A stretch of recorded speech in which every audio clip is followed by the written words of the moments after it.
Hello, team. Welcome back to another episode on the Live, Perform, Compete podcast. We have a repeat guest today, Olivia Park. Olivia, welcome. Hi, Ish. Hi. So Olivia was on a few months, actually more than a few months ago. Must have been about 6 months ago now.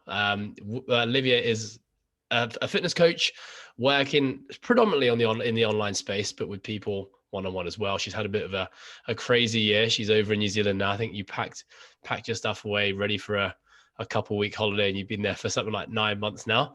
I'm sure we'll hear about that in a second. But our last episode, Olivia was talking a lot about female health, specifically the female cycle and things to think about there. So if you haven't listened to that episode, definitely do go back and listen to it, specifically if you're a coach or you are a female. But today I thought about reaching out to Liv to have this conversation because of something that I've just recently gone through. And I know the reason I thought about Liv is because she talks about it all the time on her social media pages. We talk about it all the time in our just general conversations. And I know Liv has been on her own kind of journey with this concept for a very long time, probably, a very extreme case of it. And I just wanted to hear you, Liv, kind of talk about your experience. But before we dig into that, what's going on with you right now? Why are you still in New Zealand and where are you going in your life?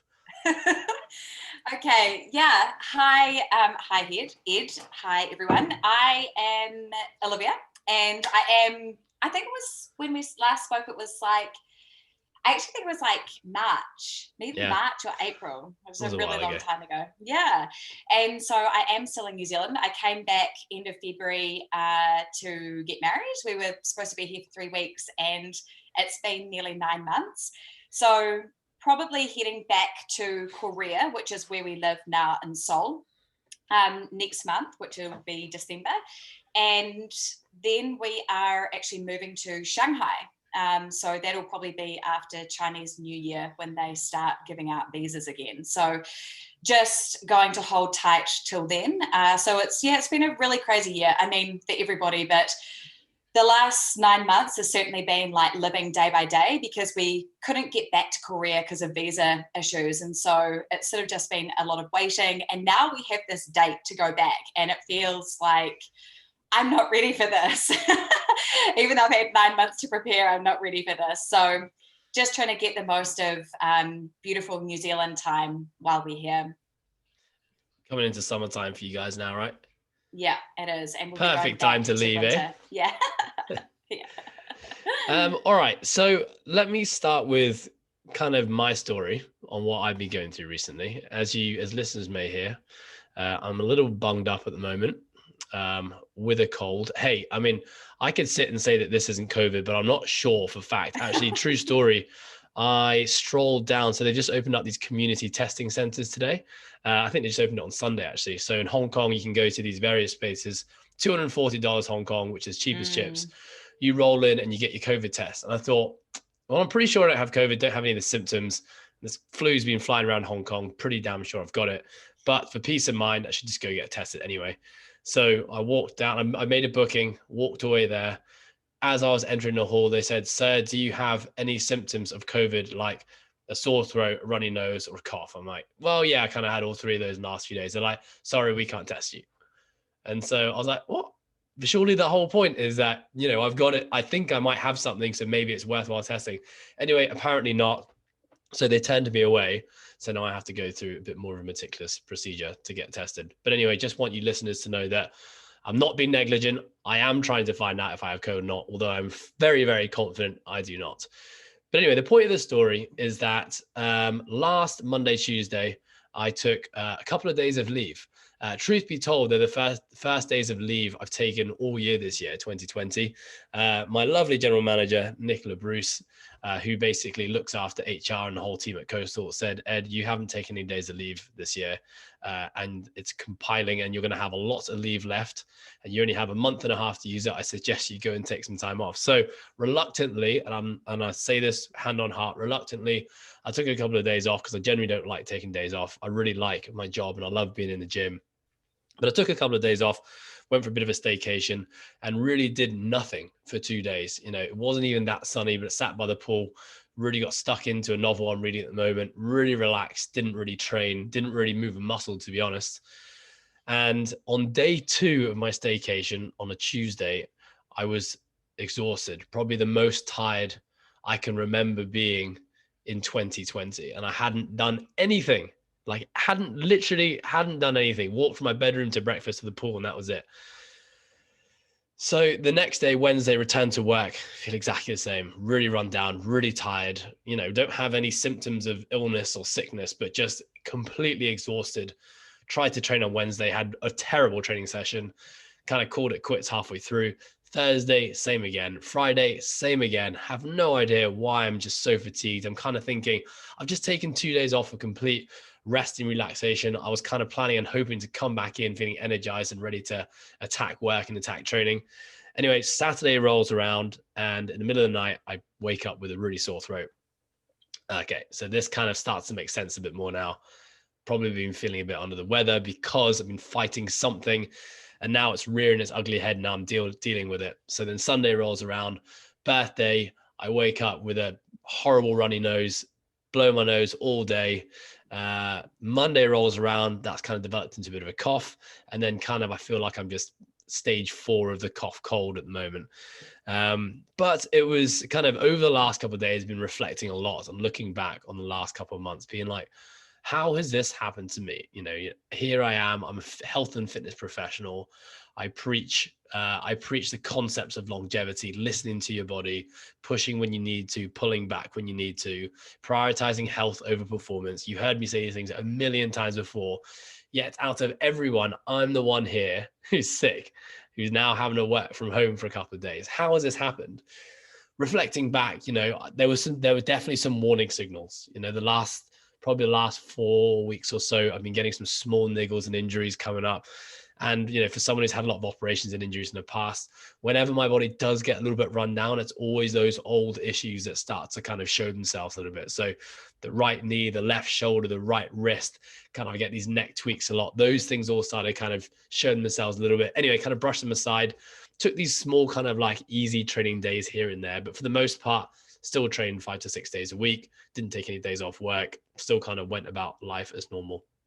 And then obviously take these 2 days of staycation, body comes back down into this very parasympathetic state of just, rest and relaxation. And then bam, my body's exposed to suddenly really feeling probably how it's been feeling for quite a long time now. And here I am suffering the consequences. And this is where Olivia pops into my head. So the reason you popped into my head, Liv, is that, this kind of 3-month cycle of me realizing that I need to slow down, and then, needing a harsh reminder of like actually slowing down, and then getting sick and now having to do nothing till I get back to 100%. I've worked with you as your coach for some time, and kind of even since then stayed in very close contact with you.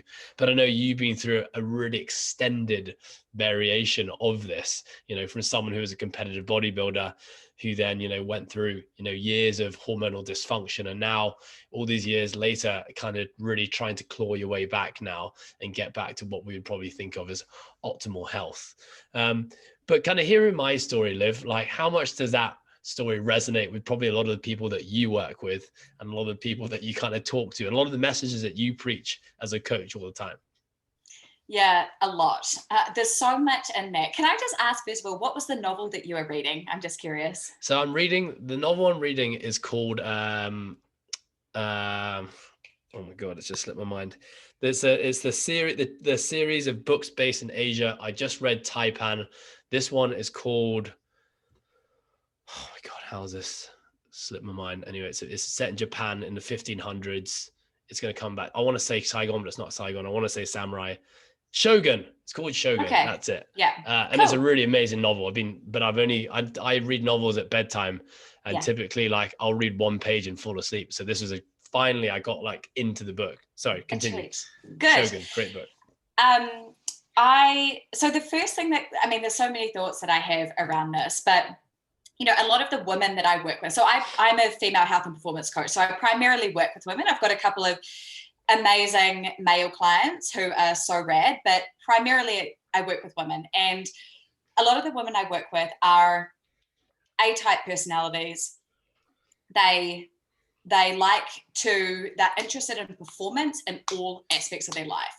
They like to go hard in the gym, and they like to go hard in their life, like with their work and relationships and everything.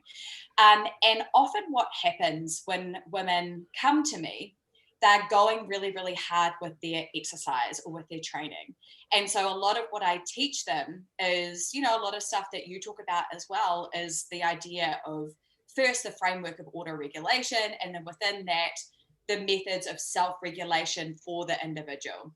And so a lot of that has got to do with, unpacking their relationship with exercise and stuff like that.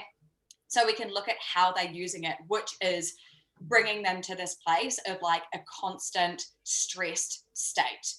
And when we start to unpack this stuff, and when they start to realize like where this is kind of coming from, often there is this switch, and this happened for me, but there is this transition from going hard out with exercise, being obsessed with training and, performance in the gym, to then starting to be like, okay, I don't need to be doing this, what is all this about? Instead of starting to look at training as a way to, nothing to fix, nothing to validate, nothing like that. So change the relationship with exercise.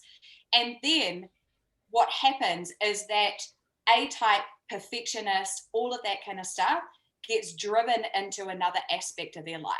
And usually it's to do with work.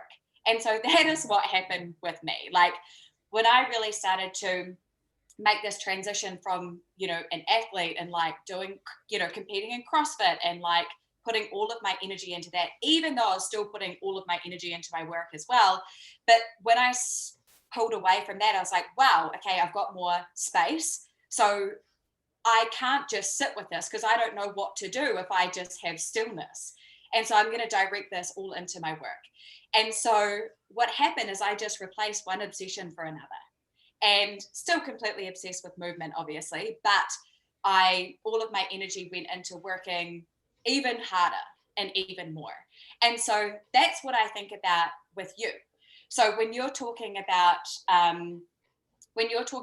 this, and I know from knowing you and how you're kind of thinking about your own training and stuff has kind of shifted like the last couple of years, with moving towards more of that health place and your definition of health, right? And so you're allowing yourself to have more rest days. You allow yourself to pull back, to not push, to do what you need to do. So it's like you're creating that space with that, but it's like that gives you more time to put into your business. And so I think that a lot, and I just had a conversation with a client about this as well, because she's gone through this exact thing, is the problem with stillness. That we don't know. We think that we are creating space, we're creating stillness, but often that space and that stillness is actually spent still doing things. Like I have to be doing breath work, or I have to be doing blah, blah, blah. But it's like, what if you just don't, carry on? Okay. Really, really, really great response. Okay. So I have a few things floating around my head now. Number one, completely, totally, and utterly resonate with that, because I'm now, so I've taken a couple of days off because it's just I didn't think it was the right thing to be going back into my gym with a bit of a cold. So technically, not coaching, not running to meetings, not being busy in the gym. I've got all this time in my hands now. What do I do? And I think yesterday I sat at this very computer probably for 8 hours, pretty much straight.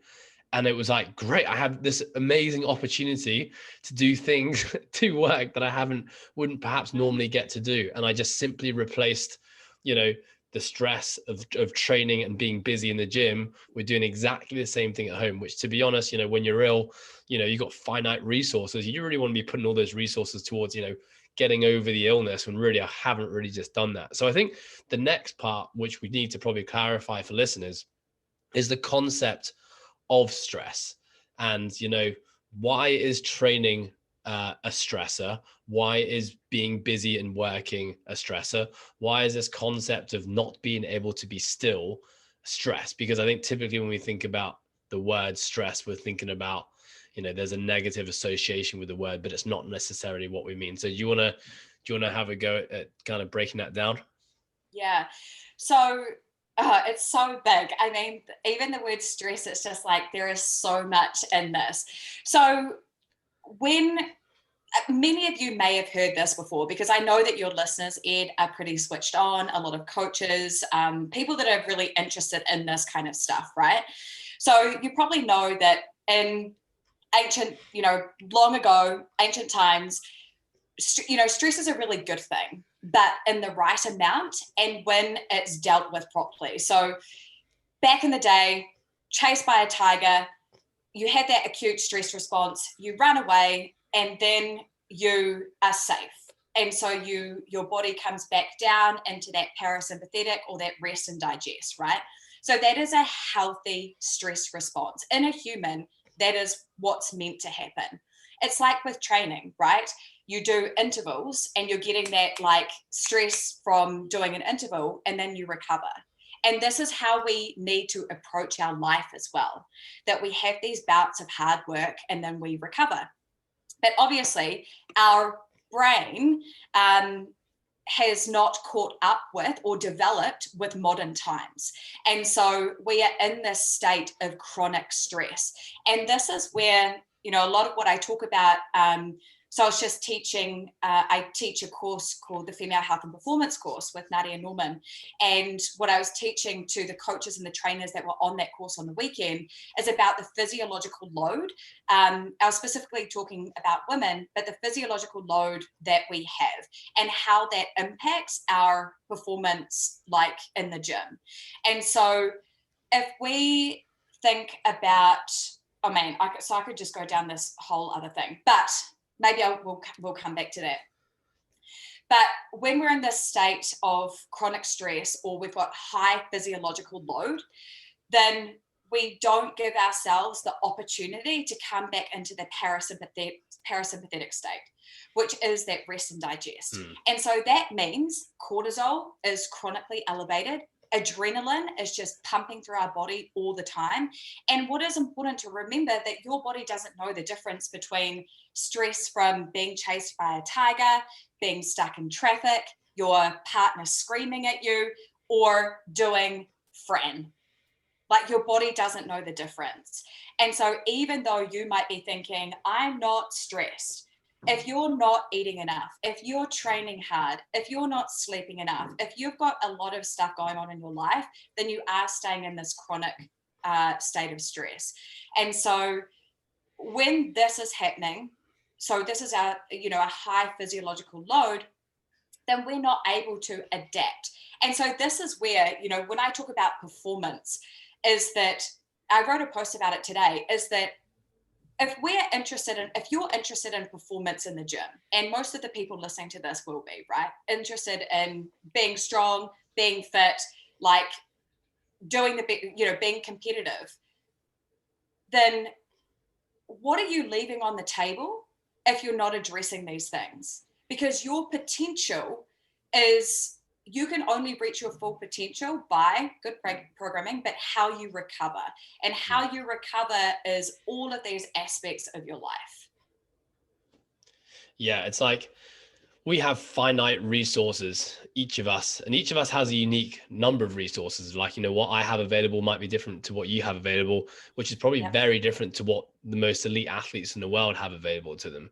But it's about recognizing how much you have available and understand that everything you do in your day is taking away some of those valuable credits.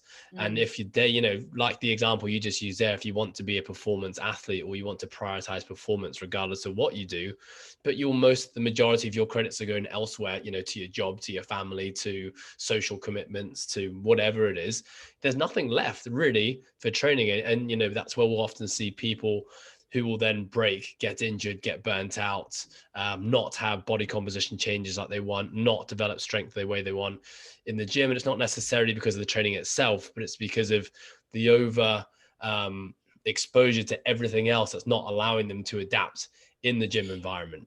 Yeah. And here's where I think people get really tripped up, is that they're like, man, I've plateaued or I'm not progressing. I need to do more. I need more volume. I need to go harder. I need to do extra reps, do extra sets, do another workout, go for another run. because I'm not getting the results that I want. Mm. That's the easy thing. You know, people that are interested in performance, the easy thing is to default to the grind. And the hard thing is to create that stillness and to pull back and to actually look at all of those lifestyle factors that are holding up training and nutrition.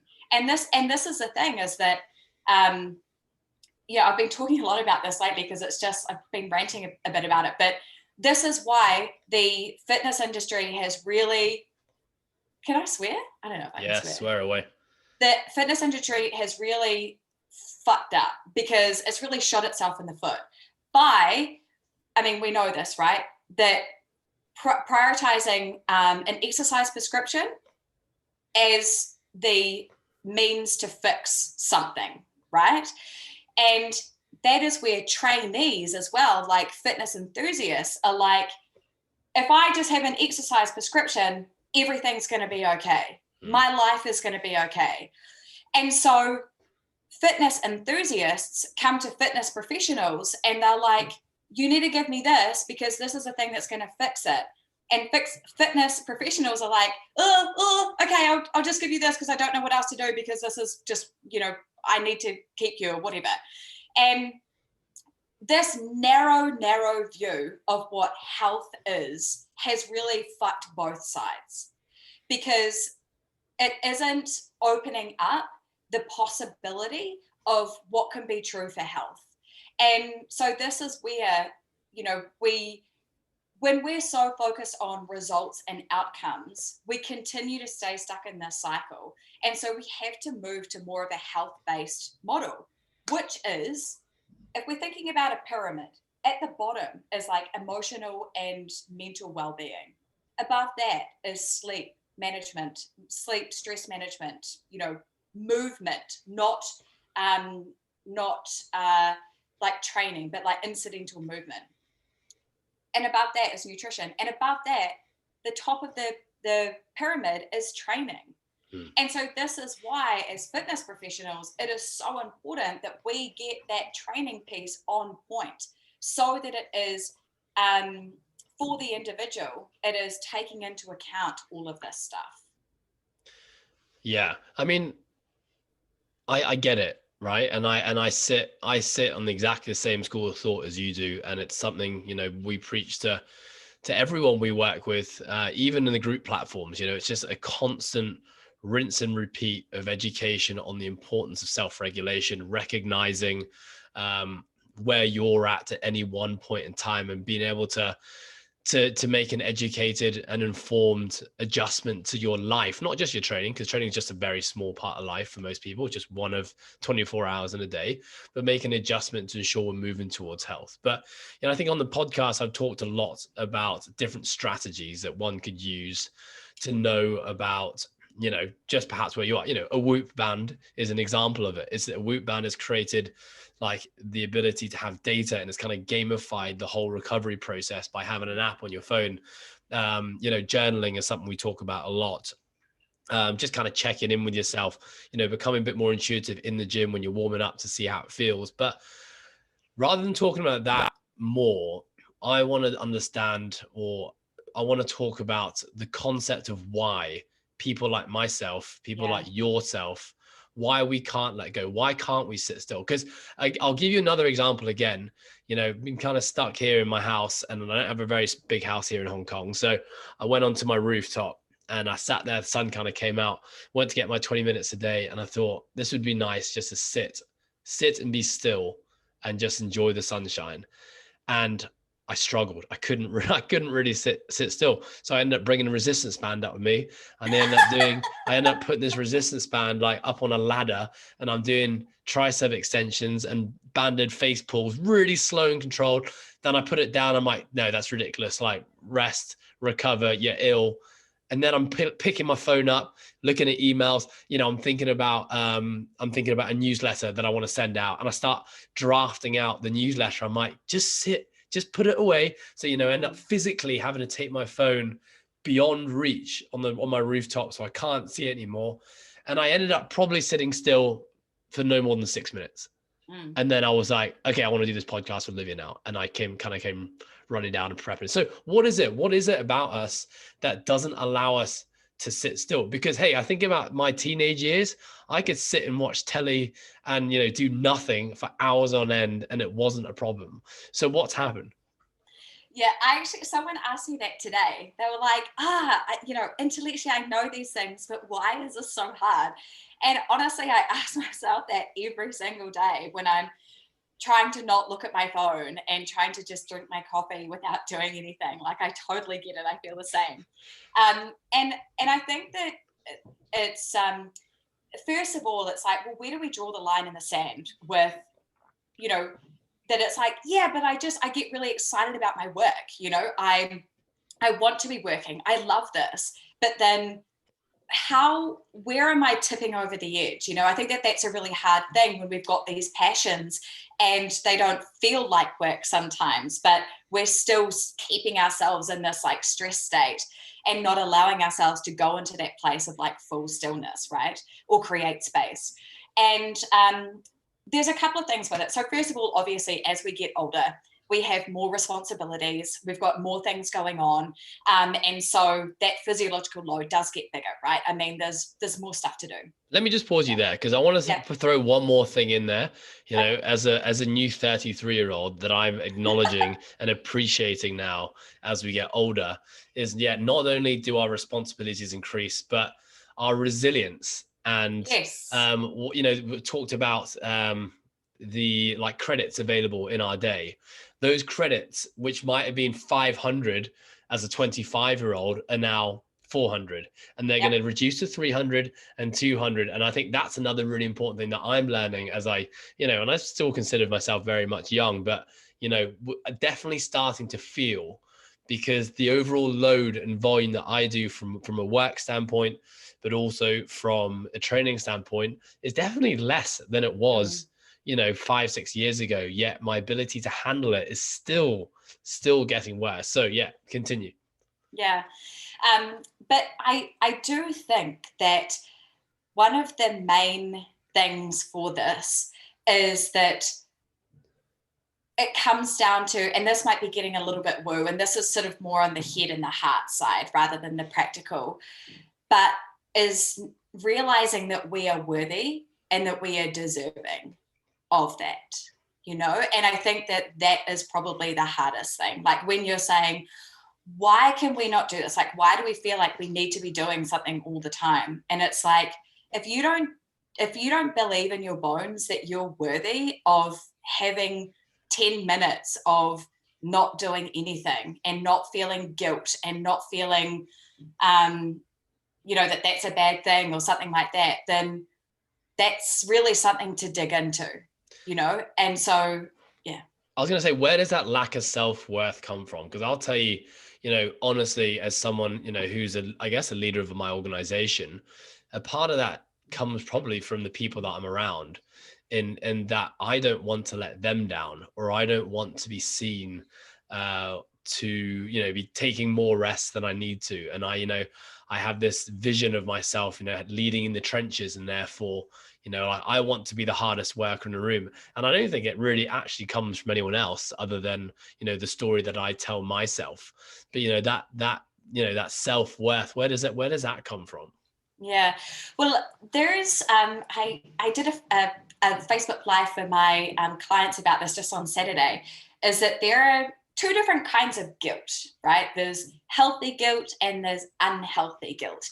And healthy guilt is like, you steal something, so you feel kind of bad about that, right? Like, that's proportionate guilt. Like, you probably should feel bad about that. Or if you guys as a team, if someone lets that team down, maybe they didn't do something that they were supposed to, and that meant that the whole team kind of didn't achieve this thing or whatever, then they're probably going to feel guilt, and that's, proportionate guilt. Like, that's, sort of worthy, because that is coming from the value system that you have, right?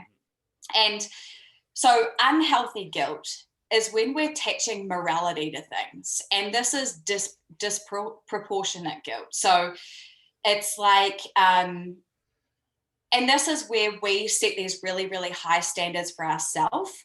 and that we think that we have to meet these, but we wouldn't hold other people to it. So it's like what you were talking about at the beginning, right? You're like, man, I talk about this all the time. I'm like, you have to rest and you have to do these things and please eat and please sleep and, you know, all of these things. But you ask people to do that, but you put yourself in this different kind of space. And then that comes into that like deserving thing. It's like, well, why do you think that these people are deserving of having 2 days of leave and you don't feel that you are? And that might be like, maybe right now you're thinking, yeah, but I actually just want to work. But it's like, but the, you know, the work is still going to be there, and you deserve to have some time off. You haven't had time off all week, all year.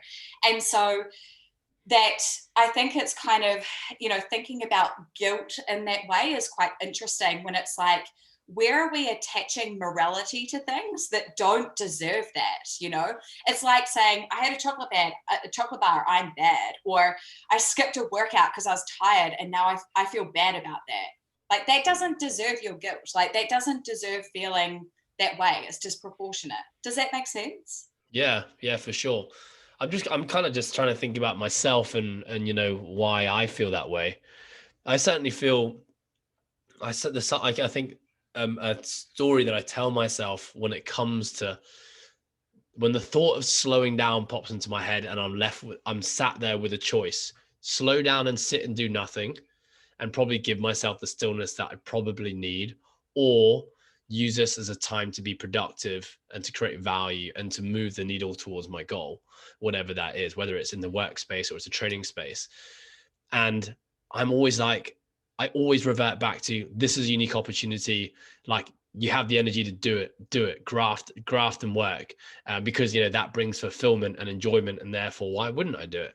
But at the same time, you know, I value my job and what I do so much that I want to be feeling 100% when I'm doing it. And that's the kind of the fine line that we step over, because, you know, as a result of me not adhering to those principles, I'm now in a state where I can't do my job to the best of my ability. I can't do the thing that brings me so much joy and happiness, which is train and exercise, because I've let it come to this now where I'm, you know, stuck in my house and can't go into workplace and can't go to the gym. And I know that I'll come out of this little phase with a fresh reminder that this is important.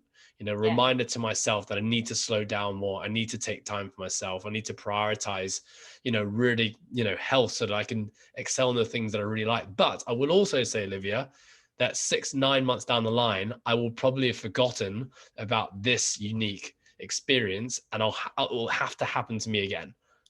So there's two things with that. So first of all, when you're not training and when you're not working, who the fuck are you?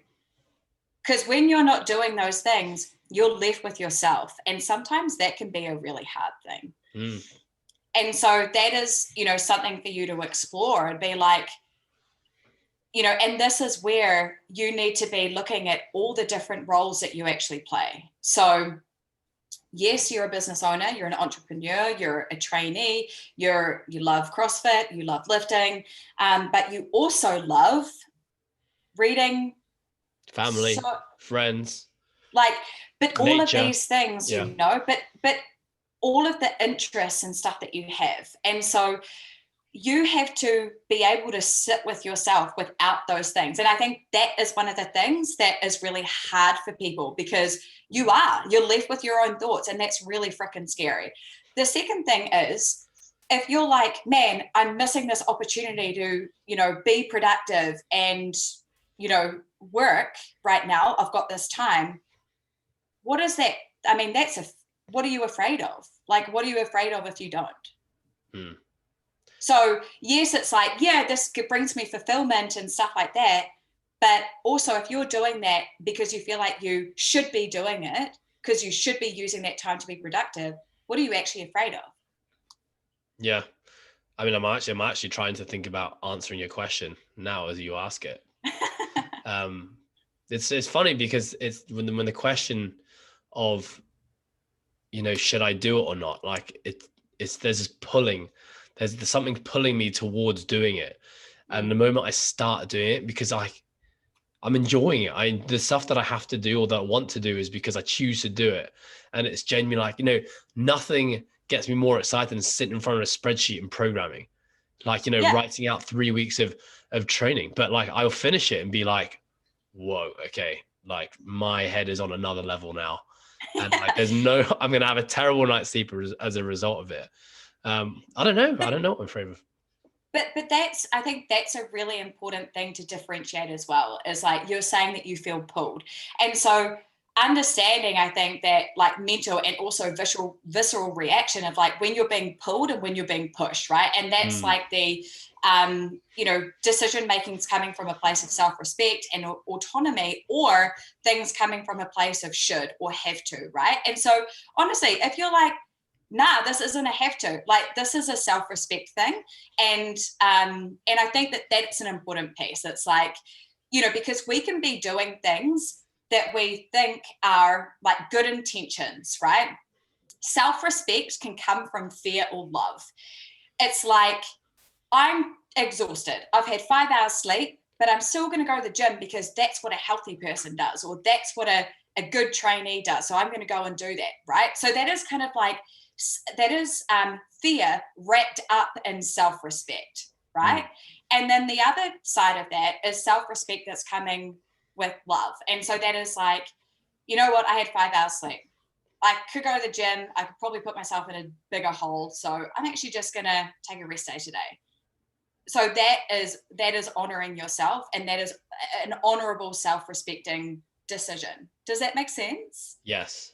And so I think that understanding that push and that pull, and if you're like, no, like this is a self-respecting thing, like I'm pulled to do this, it's like, fuck yeah, go for it then. Like, and if you deal with the consequences, like I think that a lot of this is like, yes, we have these things of like stress and blah, blah, blah, but it's like, yeah, but it's also like your life, and like you make these decisions for yourself, I want to just add something into the push and pull analogy that you just gave there. And I think it's an important one to make, is that the moment we begin to think that something is stressful, and this is probably an emotion that's associated when we're pushed towards doing something, the actual physiological changes that happen in our body are so much more extreme versus when we don't think something is stressful. Yeah. So, with that example of, let's say I slept for 5 hours last night, if I'm just like, you know what, that's a part of life, and we sometimes sleep 5 hours, and what are you going to do about it? Get on with my day and make the most of it. Versus, the victim mentality, which is, only slept 5 hours sleep last night. How am I possibly going to get through my day today? I have 9 hours of clients. Like, this is going to be a shit show. My training is going to be terrible. The physiological thing that's happened is that you slept 5 hours. You can't change that. That's happened now.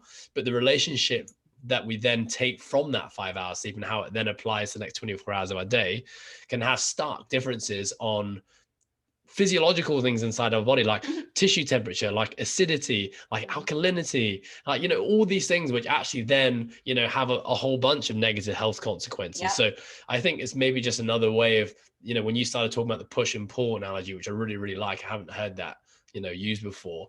I started to think about, the perceptions that we often sometimes have with stress. I have to do something versus I want to do something, has two very opposing, emotional connections with. So yeah, I like that. Yeah. And actually, that's something that I've experienced the last few weeks, like what we were talking about before we started recording, is that, what I'm going through with my health at the moment, I've had a very much I have to do this. Like, maybe we can give this context. Shall I give it context? Give it context. Yeah. Okay. So, just a brief rundown. So after years and years and years and years of overtraining, under-eating, poor guidance, lack of understanding. I mean, this is like 10 years ago, I didn't get my period. So this was when I was doing bodybuilding and also CrossFit. So I would go and I would do a CrossFit class in the morning. Then I would go to a Globo gym and I'd lift for about a half an hour. I'd work. Then I would go back to the gym and run 10K. I mean, this is how it really started. So I'd sort of done stuff before this, but this was when things got really deep. And so this was about 10 years ago. And I was just burning the candle at all ends. And I didn't have a period. So I went to a GP. I was like, I don't have a period. And I'd come off the pill at the same time I was sort of really getting into bodybuilding. And she's like, you have to go on the pill for the rest of your life. I was like, well, that's not going to happen. That's just, I don't want to do that. So I just kind of kept on going. And about a year later, I went to an endocrinologist. And she said to me, if you want to get your period back, you have to quit your job as a personal trainer. You have to completely stop training. You have to do this, like completely change your life. There was no way I was going to give up my job. There was no way I was going to do these things. And so that was a classic case of a health professional just not listening, like truly listening and seeing an individual, right? And this is just like frameworks and methods, right? So I went away from that, just bawled my eyes out. I was like, this can't be true, like that I've only got these two options to like completely overhaul my life or not do anything. So what did I choose? Nothing. And so I kept going. I was like, it can't be true if I don't, like if I pretend it's not happening. So but I guess also to empathize, like you're probably still getting better in the gym. You're lean. Yeah. You're lean, like you're doing winning competitions. Yeah, you're winning competitions, you're being successful with your business. It's hard in that state to be like, well, what do I listen to? Like, I feel like I'm thriving, I'm crushing life right now. Why do I need to stop everything I'm doing, which is actually bringing me so much success and happiness? So get it. So, but also at this time, no one was talking about this stuff. No. So no one was, and even in the bodybuilding space, no one was talking about, it was normalized to lose your period. It was normalized to like lose your hair, like your nails to be fucked, to not have a libido, to, you know, do all of these things, to binge, like all of this was normalized, right? And so and especially the menstrual dysfunction, you know, that there was just no one talking about it. And so it's only the last few years that this has really come to light, which is amazing. And so, you know, even as a fitness professional, I didn't know these things. I didn't know about amenorrhea and I didn't know how rife it was, right? So I kept on going and then kept training hard, gave up bodybuilding, then just focused on CrossFit and just like went harder. And this is also when I was, you know, my personal training business. So I'm completely online now, but, you know, this was one-to-one training. So it was like, you know, I'd train 4:30 in the morning, train clients, back training, train clients in the evening, coaching classes. It was hectic, like Auckland and then in Taiwan. And then I got to a point where I was like, this is just not right. You know, I just have no energy for anything. I have no life. I don't have a period. I don't really know what's going on. So I started to dig into this more. So this is actually probably about four years ago, maybe. Oh, probably about nearly 5 years ago. Anyway, and so I was like, I need to be doing something. But I sort of kept going. And it was actually when we were working together and when I stopped with you, I was like, I can't be accountable to you anymore because I was lying. Honestly, like saying this on the podcast now, but I was lying to you. And I think that is a really, really important thing, like as coaches, because so many women are dealing with this, like Gen Pop, you know, that we have to be asking the questions. And this comes into screening process, you know, like onboarding processes, like all of this stuff, and just asking and developing that trust so that our female clients can know that they're in a safe space to talk about these things. Because a lot of that, you know, like with me and with you, a lot of that was like, it's going to take away my training. And if I'm not training and if I'm not working, going back to what we were talking about, who am I? And I don't know what else to do. Like I can't cope. And that means that I was having to face like, you know, my relationship with exercise, my relationship, like where was my self-worth coming from? It was coming from being validated as like an athlete, as being, you know, what I looked like. I didn't feel like I would be a good coach if I didn't look a certain way. And so all of this stuff was like coming up for me, and that was just holding me back from actually getting my period back, recovering from hypothalamic amenorrhea and getting my health back. And so I did start to make changes, like when we stopped working. So that was probably like 4 years ago, I think we stopped working together maybe. Really pulled back on exercise, made a lot of changes. And the last couple of years have done more, gained, weight, all of this, but it's still not enough. So if you have a missing period and the longer that you've had it, the deeper the hole. And so for me, like over a decade now, that hole is pretty freaking deep. And so in order to come back from that, what I have to do is a lot. And so right now I've had to stop exercise. I can be in the gym, but it's like 24 reps max and like only 24 reps. Yeah. And so that is working at like 5 RPE. Heart rate cannot go over 130. Like that is max. So this has been hard. Like I thought I'd already done a lot in terms of making those changes and dealing with the head and the heart stuff of like my identity, still being validated as a fitness professional, even though I don't have a 6-pack anymore, doing all of that. But now the last 4 weeks, really, really dialing it back and like doing more, this has just opened up a whole lot more because new level, new devil, and that's with anything in our life. Whenever we level up with like business or relationships or training or anything, that opens up a whole new set of challenges that we have to deal with. And so, I kind of remember why Good. No, I know exactly where you're going. I mean, we wanted to put some context into why this conversation was relevant to you right now, because of this experience and something you thought about the last few weeks. But, I'm unless you know exactly. Yeah, you know where you're going? Okay. Yeah. Great. So it was that difference between want and need, right? That push and pull. So 4 weeks ago, when I really committed to this, I was like, feeling sorry for myself. I was like, man, how much more weight am I going to gain? That's honestly, truthfully what I was thinking. All my hard work of training, like developing strength, that's going to be gone. It's not. I mean, but these are the stories that I was telling myself. Just all of these things. And, being a coach, like, people aren't going to see me training, and so they're going to think I'm a fraud or something like that, and so I was in this place of like, well, my mortality actually depends on this, like my longevity of my health. I have to do this, like I need to do this. I don't have any other option. And so I was like, well, I want to be training like this, but I need to do this, when actually what I want is longevity, is a functioning body, like under the hood, everything to be working. And so I had to pan out and come back to that and be like, well, what do I want? And that comes back to aligning with your values and aligning with what's important to you. And this goes right back to, well, what is your definition of health?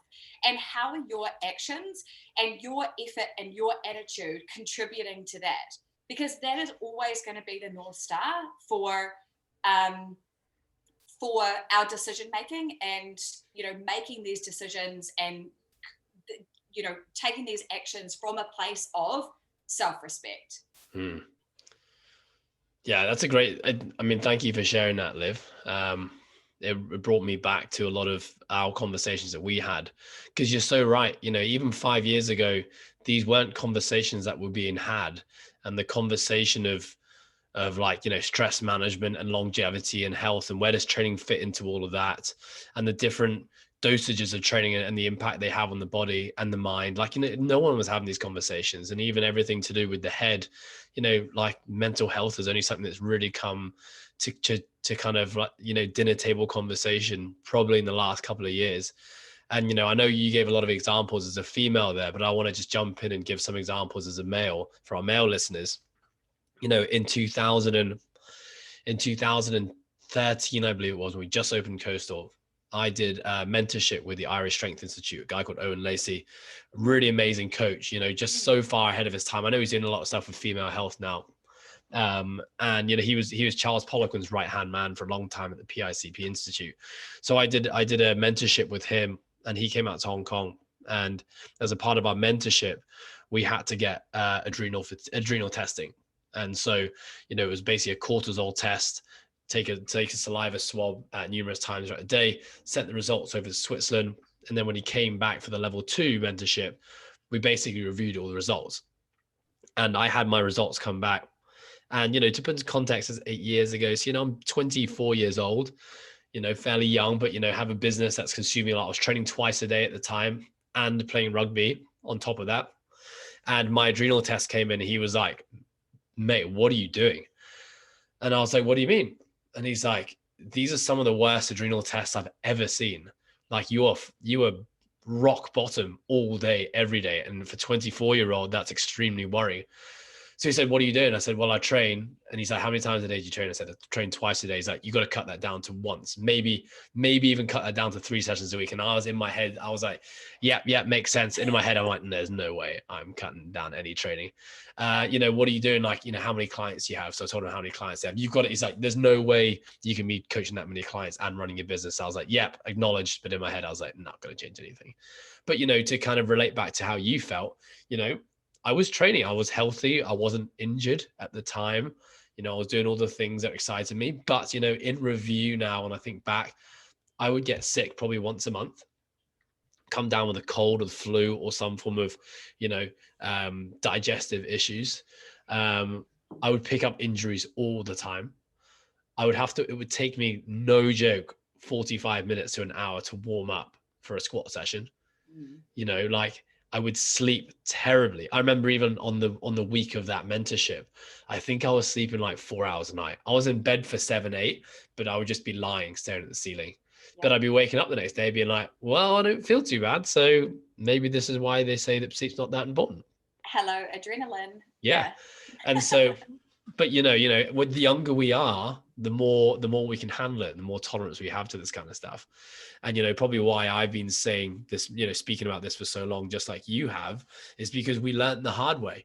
And unfortunately, we just weren't as resilient as others who've also been doing something similar to ourselves, but who've been able to thrive still, who still aren't at the point where it's starting to have negative repercussions on their health, on their fitness and their training and on their body. I guess maybe we're just less resilient, or we've just dealt with a bit of bad luck, or probably in hearing both our stories, we just pushed it so much more than probably your average person does, that here we are dealing with it. And it is a tough one. It is a tough conversation to have as a coach. It's not a hard conversation to have, but to stick in the way that we did. It didn't stick for us. When someone is thriving in what they're doing and, physically they look fantastic, they have abs, they have muscles, they're fit, they can do a lot of physical exercise and not have negative repercussions, but you see all the telltale signs starting to show. And, to have this conversation with those people to say, look, you need to make adjustments, because I know I'm looking into your crystal ball and the future doesn't look great for you. But I think, unfortunately, just like we've had to learn, experience is always the greatest teacher. And sometimes we will never slow down until something actually happens to us and we make the decision ourselves to actually go and do it. And, here you are, as a coach that preaches and talks about this and thinks about it probably all day, every single day, just like I do. And, still making mistakes. Still, the both of us are still realizing just how much more we do have to slow down if we want to really thrive as optimally as possible. Yeah. And I think, like I mentioned before we started recording, for me this is a lot of shame. So first of all, that I had my head in the sand for a long time. Secondly, that I have done a lot, but I haven't done enough. And I've been talking about this stuff for a long time and I'm still in it. And then thirdly, like I was saying before, is, as much work as we do, still, like we were talking about before, that narrow view of the fitness industry. And so there's still a lot of work around that, being like, no, and this goes back to that self-worth piece, right? And it's like reminding myself that my performance and my aesthetics have got nothing to do with the way that I coach my clients and the way that I show up as a human. And I just have to remind myself of that every single day.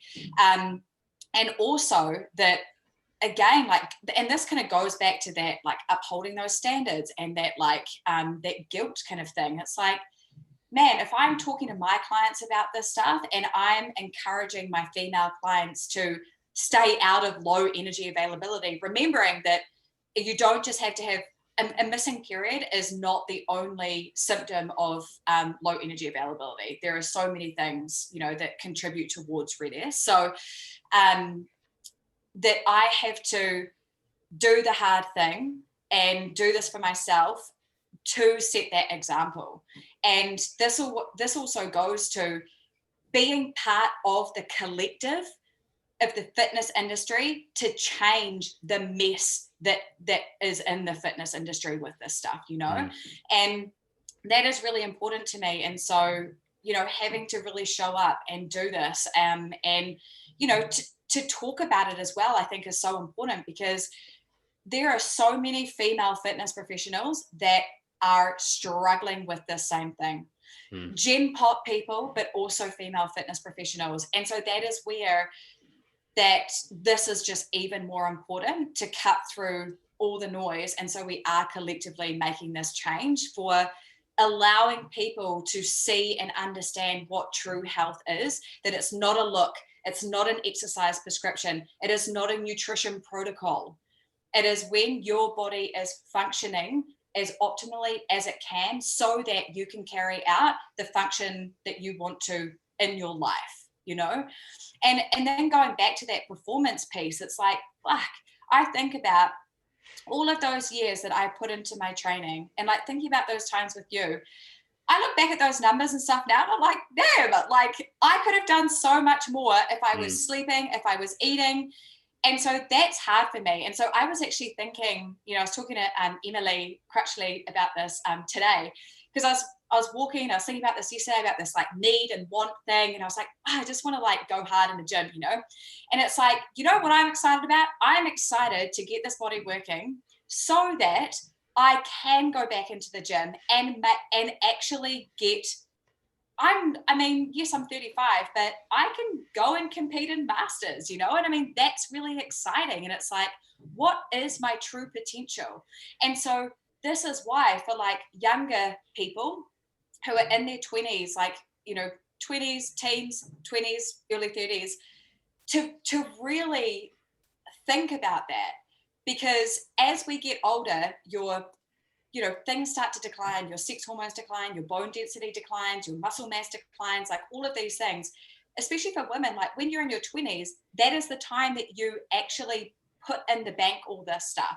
After you're 30, you can't develop any more bone density, you know? And even though you might be doing strength training, yes, that is helpful. But if you don't have estrogen, if you don't have proper functioning sex hormones, then you're not actually getting what you want. So this stuff is really, really important, really important. Yeah, I mean, and everything you just said there with regards to females, and especially in the industry as coaches, it all applies to the males as well. You know, the same feelings, the same lack of self-worth, the same fear of judgment, the same fear of what people will think if I don't look a certain way, if I don't act a certain way. And I'll be honest and say that I feel all those pressures too. You know, I try not to let it affect me, and it certainly doesn't to the extreme that it used to, you know, when I was just getting into the industry. But, you know, 100%, you know, I still feel to the day a need to train 5 times a week. And you know what? Every time I train 4 times a week, I feel better. Like everything feels better. I'm stronger. My capacity feels better. I hurt less. I'm in less pain. There's less inflammation. I sleep better. But what is it that stops me from just training 4 times a week and being okay with it? And I really think like comparison being, you know, the thief of all joy, which is around us all the time, you know, we can't help but compare and to want to be like X, Y, and Z, or to be like John, or to not be like Sam. Because it's all around us, and you know, social media is another thing that just throws, you know, comparison in our faces all the time. Yep. And I think that, you know, a really important piece here is that we if we do sort of start to make this transition, and even starting to be a lot more aware of these things, and like aware of diet culture and aware of all of those like oppressive systems that keep us stuck in this place of like feeling not good enough if we don't look a certain way or perform a certain way, that we can only find, I mean, we can find so much joy and so much freedom in exercise or training and movement when we truly let go of that as being a thing that is just for performance or just for aesthetics. And this is where people need to dig really, really, really deep as to why they do this. And, you know, a simple question to ask yourself is, if I didn't get stronger, if I didn't like get a better performance metric, if I didn't have an aesthetic change, would I still train? Like, would you still lift weights? Would you still run, sweat, work hard if you didn't get those two things? And this is something that I've really thought about so much over the last few years.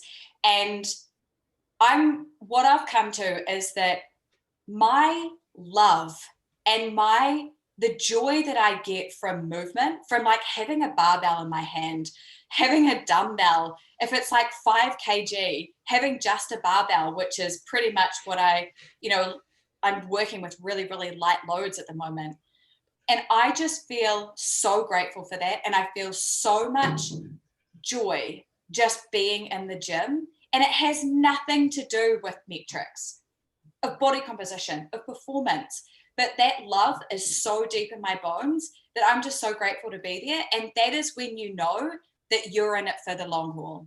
Like, that is when you know that it really is nothing to do with that stuff. And that is when you are truly using exercise or training, again, from that self-respecting place.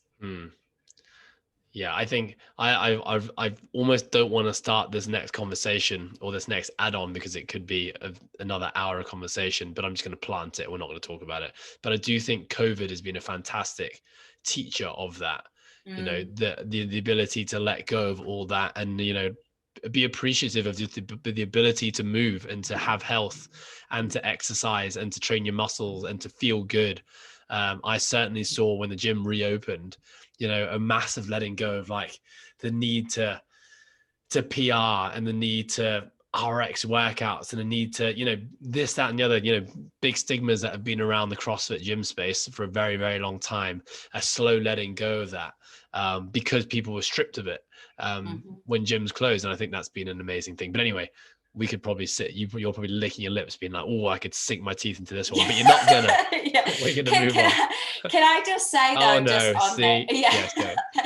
Just, you know, this is something that I ask myself a lot, and this is something that I ask of my clients a lot as well, as just a reminder, you know, when you are having those feelings of like if you miss a lift, or you feel like Sally next to you in the gym is crushing it and you're not crushing it, and that means that you're not good enough, or you're not working hard enough, or your body isn't right, then asking yourself, who is benefiting from this thought?